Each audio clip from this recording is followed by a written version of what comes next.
जय हिंद दोस्तों, आप सभी का स्वागत है हमारे YouTube channel KD study point पर। तो दोस्तों, जैसे कि हमारे चैनल पर अपकमिंग जॉब्स की लेटेस्ट अपडेट और सामान्य अध्ययन से रिलेटेड प्रश्न मिलते हैं, तो इस वीडियो में हम बीएड के जो प्रश्न पत्र हैं उनको हल करेंगे। ये प्रश्न पत्र है शोभन सिंह जिन्हें यूनिवर्सिटी का, जो 2022 में ही इसका एग्ज़ाम हुआ है। तो साइंस के यहाँ पर आंसर की को हम सॉल्व करेंगे। जो प्रश्न पत्र है आप इसको देख सकते हैं। बाकी अगर आपके अपकमिंग एग्ज़ाम्स हैं बीएड के, तो भी आप इसको देख सकते हैं, क्योंकि इससे एक आइडिया लग जाएगा। तो चलिए शुरू करते हैं, क्या पता क्वेश्चंस रिपीट भी होते हैं। तो चलिए बिना किसी देरी के शुरू करते हैं। और यहाँ पर दोनों लैंग्वेजेस में है, इंग्लिश हिंदी बोथ, जिसमें भी आप सुटेबल हों उसको आप पढ़ के सॉल्व कर सकते हैं। बाकी इसकी जो पीडीएफ है, बाकी और भी जो आर्ट्स और जीके और हिंदी इंग्लिश की, वो आपको हमारे टेलीग्राम चैनल पर मिल जाएगी। Link is given in description box. तो पहला प्रश्न है, which of the following is not a genetic disease, अर्थात जो अनुवांशिक बीमारी नहीं है पूछा गया है। तो नाइट ब्लाइंडनेस ये इसका सही उत्तर है। अगला प्रश्न है, normal person have visual acuity of, तो 20/20 फीट, सी इसका सही उत्तर है। अगला है, आप हिंदी में भी यहाँ पर पढ़ सकते हैं, बाकी जो फाइनल आंसर की आएगी उससे हम इसको मिला लेंगे। The process in which the pollen of a flower is transferred to the stigma of another flower on the same plant is known as, तो ऑप्शन बी इसका सही उत्तर हो जाएगा जीटोनोगेमी, अर्थात सजातीय पुष्पी परागण। अगला प्रश्न है, in which of the following the extra chromosome X is present, तो आप देख सकते हैं क्लाइनफेल्टर सिंड्रोम में ये जो एक्स्ट्रा होता है ये एक्स क्रोमोसोम पाया जाता है। बाकी टर्नर सिंड्रोम में एक क्रोमोसोम की इसमें कमी होती है। ध्यान में रखेंगे, क्या बताइए पूछ ले। अगला प्रश्न, analogous structures are a result of, तो ये होते हैं कन्वर्जेंट इवोल्यूशन के। ऑप्शन ए सही उत्तर। 56 का है, restriction enzymes belong to a larger class of enzymes which is called, ये न्यूक्लियासिस कहलाते हैं। तो ऑप्शन सी। अगला है, which of the following is not a approach for in situ conservation, biosphere भी होते हैं, वाइल्ड लाइफ सेंचुरीज होते हैं, तो वाइल्ड लाइफ सफारी पार्क्स इससे रिलेटेड नहीं होते हैं। बाकी जो पवित्र उपवन या सेक्रेड ग्रू होते हैं ये भी इसमें इंक्लूड होते हैं। तो ऑप्शन सी इसका सही उत्तर है। अगला है, in which of the following organism मेल्फी, जो फियन है वो ट्यूब्स पाई जाती हैं, तो ये मेल्फिफियन जो ट्यूब्स हैं ये पाई जाती हैं इंसेक्ट्स में से, तो कॉकरोच, ऑप्शन डी इसका सही उत्तर हो जाएगा, जो माल्फिगियन ये ट्यूब्स होती हैं। अगला है, an example of a fibrous joint, तो flat skull bones, option D है। अगला है, which part of the central nervous system acts as a master clock, तो जो मास्टर क्लॉक की तरह कौन कार्य करता है, हाइपोथैलेमस, इसको आप याद रखें। अगला प्रश्न, low concentration of oxygen in the blood are and tissue of the people living at the high altitude is due to, तो जैसे ही हम ऊंचाई पर जाते हैं तो क्या होता है, टेम्परेचर भी घटता है, लेकिन लो एटमॉस्फेरिक टेम्परेचर भी घटता है। लेकिन यहाँ पर पूछा गया है कि ब्लड में क्या जो है इसका कंसंट्रेशन पर प्रभाव पड़ता है, तो लो टेम्परेचर के कारण ये होता है। ऑप्शन बी इसका सही उत्तर हो जाएगा। अगला है, the physical adsorption of gases on the solid surface is due to van der Waals forces, इसका सही उत्तर है। अगला प्रश्न, स्ट्रॉन्गेस्ट ऑक्सीडाइजिंग हैलोजन इज, तो F2 इसका सही उत्तर हो जाएगा, हैलोजन फैमिली। अगला है, the blue baby syndrome results from excess of nitrates, option D इसका सही उत्तर है। हिंसबॉक्स रिएजेंट पूछा गया है, तो ऑप्शन सी टिक कर लेंगे। अगला है, fibrous the have good resistance to stains, chemicals, insects and fungi, तो फंगी और कीड़े मकोड़ों से या केमिकल से किस में ज़्यादा रेजिस्टेंस होती है, तो नायलॉन में सर्वाधिक होती है। बाकी आंसर की का वेट करेंगे। अगला प्रश्न, the law governing the forces between electric charges is Coulomb's law as usual. अगला प्रश्न, the scientific principle involves in the production of the ultra high magnitude fields is, तो सुपर कंडक्टिविटी इसका सही उत्तर है, ऑप्शन ए अति चालकता जिसको कहते हैं। एक क्वेश्चन है, if the diameter of the earth is reduced to half of its present value the acceleration due to gravity g will become, तो ये 4 टाइम हो जाती है अगर इसकी क्या हो जाए, जो रेडियस है उसको हाफ कर दिया जाए। ऑप्शन 69 सी हो जाएगा। अगला प्रश्न है, as the temperature of the liquid is raised the coefficient of viscosity, viscosity क्या होता है जब टेम्परेचर बढ़ाया जाता है तो डिक्रीज होती है, याद रखना। ये किसमें ये लिक्विड्स में पूछा गया है, और गैसेस में पूछेंगे तो इंक्रीज होती है, इसको भी ध्यान में रखेंगे। Which one is used in a side mirror of a vehicle, तो जो हमारे व्हीकल्स होते हैं वाहनों में जो साइड मिरर कौन सा लेंस मिरर होता है, कॉन्वेक्स, इसको टिक कर लेंगे। कॉन्वेक्स कैसा होता है, इस प्रकार से होता है, सॉरी इस प्रकार से होता है, इसको ध्यान में रखें।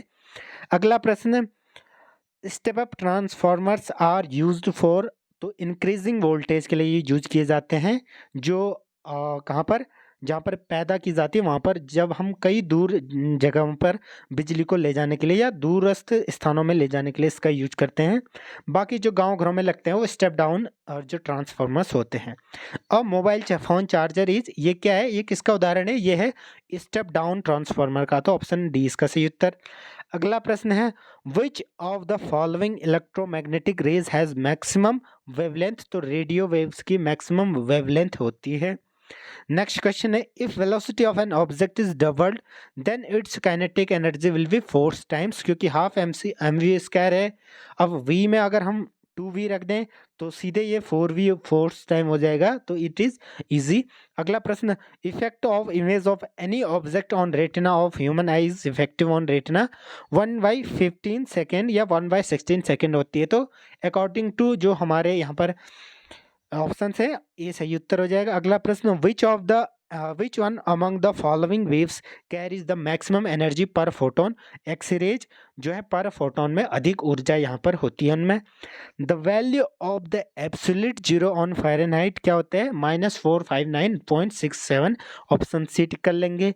Velocity of sound is maximum steel, इसका सही उत्तर हो जाएगा, क्योंकि वेलोसिटी जो साउंड की होती है वो सॉलिड में सर्वाधिक होती है। अगला है, which one has the highest entropy, तो एंट्रोपी किसकी ज़्यादा होगी, इसमें एंट्रोपी होगी वाटर वेपर्स की। नेक्स्ट क्वेश्चन है, 3 नंबर्स आर इन एपी, जो एपी में है 3 नंबर्स, और सम ऑफ देयर जो 3 एपी है उनका सम 18 है और उनके स्क्वायर्स का सम 158 है। तो इसको आप सॉल्व कर सकते हैं, एक को आप a माइनस डी मान लेंगे, दूसरे को a, तीसरी को a प्लस डी मान के इसको सॉल्व कर सकते हैं। इसका वैसे सही उत्तर हो जाएगा 11, ऑप्शन बी। अगला प्रश्न है, the sum of the cubes of 3 consecutive natural numbers is divisible by 9, option B सही उत्तर है। जो प्रीवियस प्रश्न में पूछा गया है कि ग्रेटेस्ट अमंग देम क्या होगा, तो ग्रेटेस्ट आपको वहाँ पर पता चल जाएगा सॉल्व करके। यहाँ पर पूछा गया है, 3 identical dice are rolled, the probability that same number appears on them is क्या हो जाएगा, 1/36, तो बी इसका सही उत्तर है। अगला प्रश्न यहाँ पर पूछा गया, एंगल पूछा गया है, तो आप सिंपली यहाँ पर देख सकते हैं, इसको सबको जोड़ेंगे तो 180 डिग्री होना चाहिए, तो 80 डिग्री ये पहले से है, तो 100 डिग्री, ऑप्शन बी इसका सही उत्तर हो जाएगा। विच one of the following is rational number, rational number पूछा गया है, तो आप इनको सॉल्व कर सकते हैं सिंपली, तो यहाँ पर साइन ए और साइन बी का फॉर्मूला लगा के आप ऑप्शन सी को सॉल्व कर सकते हैं, तो ये रेशनल नंबर हो जाएगा। At a point 15 meters away from the base of a 15 meter height house, the angle of elevation, तो 15 मीटर हाइट है और 15 मीटर दूर है, तो एंगल ऑफ एलिवेशन ये होता है, तो ये क्या होगा, तो जैसा कि आप जो ट्रायंगल्स की प्रॉपर्टी में पढ़ते होंगे, 2 साइड्स बराबर होती है तो उनका जो सामने का एंगल होता है वो क्या हो जाएगा, वो भी बराबर होते हैं, तो 90 डिग्री ये है, तो ये कितने होंगे, ये 45, ये 45, क्योंकि टोटल 180 होता है, तो 45 सही उत्तर हो जाएगा। अगला प्रश्न, boys are 15% more than the girls in an school, what is the ratio between boys and total girls, तो आप देख सकते हैं 15% ज़्यादा है, तो मान लीजिए आप 100 हैं तो 115 बट्टा अगर आप 100 करेंगे तो सीधा आपका उत्तर आ जाएगा 23:20, A option is the right answer. Mean of range, mode of median of, यहाँ पर डाटा दिया गया है, इन सब का हमको रेंज, मोड और मीडियन निकालना है, उसके बाद इनका क्या निकालना है, मीन। तो रेंज आप निकाल सकते हैं इसको असेंडिंग या डिसेंडिंग ऑर्डर में जो है अरेंज करके, तो जो सबसे बड़ी में से सबसे छोटा घटा के आप क्या निकाल सकते हैं, रेंज, जो कि होगी 7। ऐसे ही फिर मोड क्या होता है कि जो सर्वाधिक बार आया है, तो 2 सबसे ज़्यादा आया है, 2 को जोड़ लेंगे। बाकी जो मीडियन होता है वो बीच वाला होता है, जो अरेंज करने के बाद, तो यहाँ पर आप देख सकते हैं 3 है, तो टोटल जोड़ के आप इसमें जो है बाई 3 कर देंगे तो 4 आ जाएगा, ऑप्शन ए सही उत्तर। Which of the following is not a prime number, तो ए क्या है, न तो प्राइम है न ही कंपोजिट नंबर है, कंपोजिट भी नहीं है, ये भी याद रखना। 2 3 5 बाकी प्राइम है। अगला प्रश्न, which is the name of the simplest amino acid, glycine simplest amino acid है, बाकी सभी एमिनो एसिड्स हैं लेकिन सिंपलेस्ट पूछा गया है। Oxygen is absent in, kerosene में ऑक्सीजन नहीं होती है। How many carbon dioxide is produced in 1 kg of, carbon को जलाने में तो 11/3 kg ये प्रोड्यूस्ड होती है। अगला प्रश्न, which of the following fuels would produce minimum environmental pollution, तो हाइड्रोजन ऑप्शन ए सही उत्तर। 94, which one of the following atmospheric changes take place due to green house effect, तो increase in carbon dioxide in, हमारे जो atmosphere में क्या हो जाएगा, कार्बन डाइऑक्साइड की मात्रा बढ़ जाएगी। The stench due to leakage from LPG, कैसे हमको पता चलता है, इथाइल मरकैप्टेन के कारण हमें वो गंध पता चलती है। अगला प्रश्न, percentage of nitrogen gas in atmosphere 78%, option A. Which gas is filled in the fire extinguishers, तो कार्बन डाइऑक्साइड है। अगला प्रश्न है, what is the principal sugar in blood, तो कई सारे यहाँ पर सुक्रोज करेंगे जो कि गलत है, ऑप्शन बी ग्लूकोज यहाँ पर सही उत्तर हो जाएगा, जो कि ब्लड में प्राइमरी या प्रिंसिपल शुगर के रूप में काम करता है। Bones and teeth in a human body are generally made up of, जो हमारे बोन्स होते हैं, हड्डियाँ और दांत किससे बने होते हैं, ये बने होते हैं ट्राई कैल्शियम फॉस्फेट। अगला प्रश्न है हमारा अंतिम, विच of the following pairs is not correctly matched, तो यहाँ पर थोड़ा सा यहाँ पर डाउट है, बाकी आप इसको कमेंट सेक्शन में बता सकते हैं, फाइनल आंसर की में देख सकते हैं, बाकी ऑप्शन बी या डी में इसका संशय है। तो ये हमारी थी साइंस की आंसर की, बाकी और भी आंसर कीज अपलोडेड है, आप उनको देखते रहिए। जिनके भी अभी एग्जाम नहीं है तो इन वीडियोस को देख सकते हैं। जुड़े रहे हमारे साथ, धन्यवाद।